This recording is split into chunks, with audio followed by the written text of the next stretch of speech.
Base sa mga konsepto ni Robert Kiyosaki, hindi lang puro sipag ang kailangan. Ang totoong game changer dito ay yung tinatawag nating financial intelligence.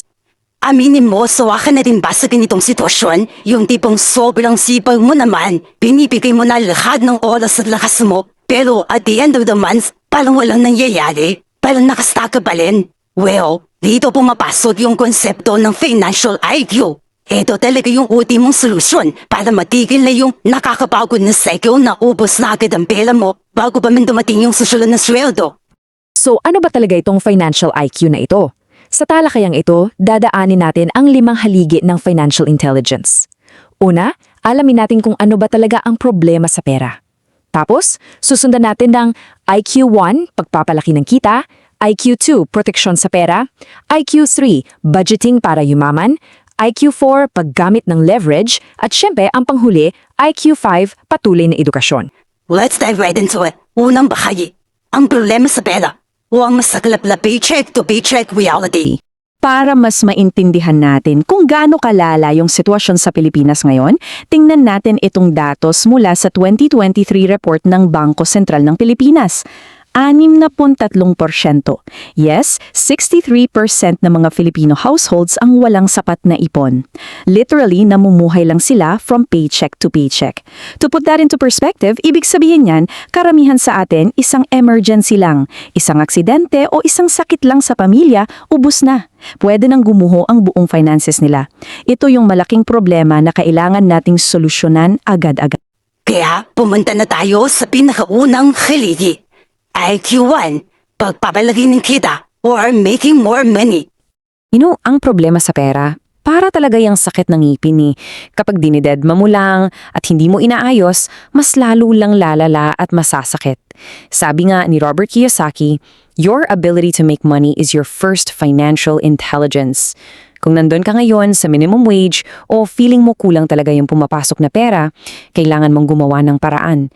Pwedeng humanap ng side hustle, mag-aral ng bagong skill para ma-promote o mag-start ng small business.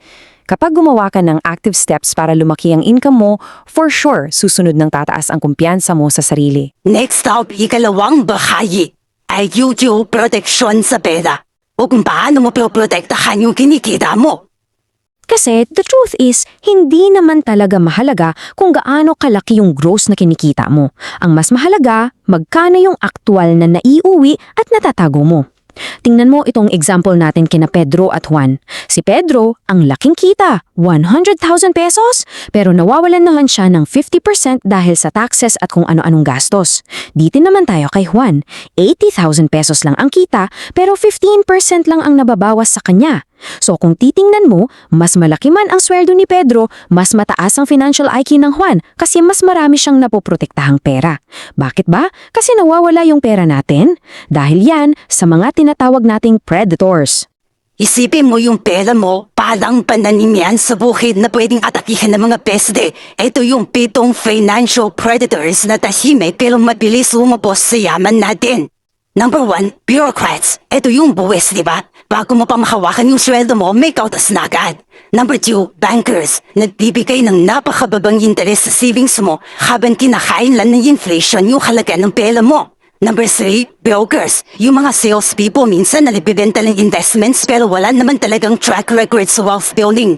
Number 4, businesses. Naku, yung mga nag-aalok ng buy now, pay later na may nakatagong matataas na interes. Number 5, brides. O yung mga love predators na aminin natin minsan yung bulsa mo lang talaga ang habol. Number 6, brothers-in-law or death predators. Ito yung mga kamag-anak na nag-aagawan sa pamana. And number 7, barristers. O yung mga abogado sa sistemang legal na ginagamit para kasuhan ka at kunin ang yaman mo. Kailangan mo silang bantayan at i-outsmart. Right? Let's move on sa ikatlong bahagi. IQ3. Budgeting para yumaman or budgeting for surplus. Kadalasan, pag naririnig natin ang salitang budget, ang naiisip agad natin paghihigpit ng sinturon para lang makasurvive sa araw-araw. Pero iba yung mindset ng mga mayayaman. Nagpa-budget sila hindi para mag-survive, kundi para mas lalong yumaman. Dito pumapasok yung pagkakaiba ng budget deficit sa budget surplus. Sa deficit, mas malaki yung gastos kesa sa income. At sobrang daming tao ang natap dito. Ang target talaga natin is budget surplus kung saan may sobrang pera after expenses. Yes, kailangan mo ikaya mga walang kwentang gastos, pero ang main focus mo dapat is palakihin yung income mo para ma-maintain yung surplus na yon. Paano mo ba masisiguro na laging may surplus? Simple lang ang sagot. Pay yourself first. Ito yung golden rule. Bago ka pa magbayad ng bill sa Meralco, sa Manila Water o sa internet, bayaran mo muna yung sarili mo. Ibig sabihin, pagkasweldo mo, magtabi ka agad ng 3% hanggang 30% ng income mo para sa savings o investments na bibili ng mga assets mo in the future. Connected din ito sa konsepto ng smart spending. Kasi minsan, kailangan mo talagang gumastos para kumita. Halimbawa, sa negosyo, imbes na tipirin mo yung sa marketing, mag-invest ka doon para mas makilala yung produkto mo at mas lumaki ang benta. Ika-apat na bahagi na tayo, IQ4, paggamit ng leverage o multiplying your money. Okay, so sabihin nating may surplus ka na at nagbabayad ka na sa sarili mo. Ano nang gagawin dun sa sobrang pera? Dito napapasok ang leverage. Ang pinakasimpleng definition niyan, doing more with less. Nakaka-achieve ka ng malaking resulta gamit ang minimal na personal effort. Pero take note ha, very crucial ito. Kailangan may control ka. Kung wala kang control sa investment mo, hindi leverage yon, sugal yon o risk. Halimbawa, naglagay ka ng pera sa bangko, tapos kinain lang ng inflation, wala kang control doon. Pero paano kung bumili ka ng rental property?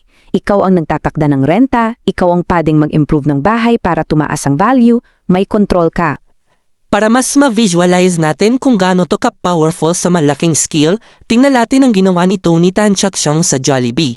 Isipin mo, kung hindi siya gumamit ng leverage, hanggang ngayon baka iisa lang ang branch ng Jollibee. Tapos siya pa rin ang nasa kahera, siyang nagpiprito ng manok at siya rin ang nagpupunas ng lamesa. Pero anong ginawa niya? Gumamit siya ng leverage, bumuo siya ng matitibay na sistema, ginamit niya yung oras at galing ng ibang tao, at nag-adapt sa technology. Ang resulta, isang massive global empire. So ang tanong ko sa iyo ngayon, sa trabaho o negosyo mo, may leverage ka ba? O ikaw pa rin ba ang kumakayod at gumagawa ng lahat? Ang pinakahuling bahagi, IQ5, patuloy na edukasyon or continuous financial education. Para tumakbo at gumana ng maayos yung unang 4 na haligi na pinag-usapan natin, kailangan mo ng makina. At ang makina niyon ay ang iyong patuloy na edukasyon. Gusto kong ipakita sa inyo itong nakakagulat na data mula sa isang 2021 BSP survey. 2% lang, literally 2% lang ng mga Pilipino ang nakapasa at nakasagot sa basic financial literacy questions. 78% ang bumagsak. Nakakabigla ba? Actually, hindi na rin masyado. Kasi sa totoo lang, sa eskwelahan, tinuturuan lang tayong mag-memorize, di ba? Bihira tayong turuan kung paano talaga humawak ng pera, paano magbayad ng tax ng tama, o kung paano magpalago ng investments. Always remember na nasa information age na tayo ngayon. Dito, ang tamang impormasyon, yan ang magpapayaman sa'yo. At ang maling impormasyon, yan din ang siguradong magpapahirap. Wala na tayo sa panahon na uubra pa yung mga outdated na paniniwala. Ang tunay na labanan na yun ay nasa self-education at kung gaano ka ka-alerto sa mga bagong trends. Kung meron kang tamang kaalaman at diskarte, makakasabay ka at yayaman ka. Knowledge is power and knowledge is literally money. Ito na yung pinakamalaking asset na naghihiwalay sa mga mayayaman at sa mga naghihirap.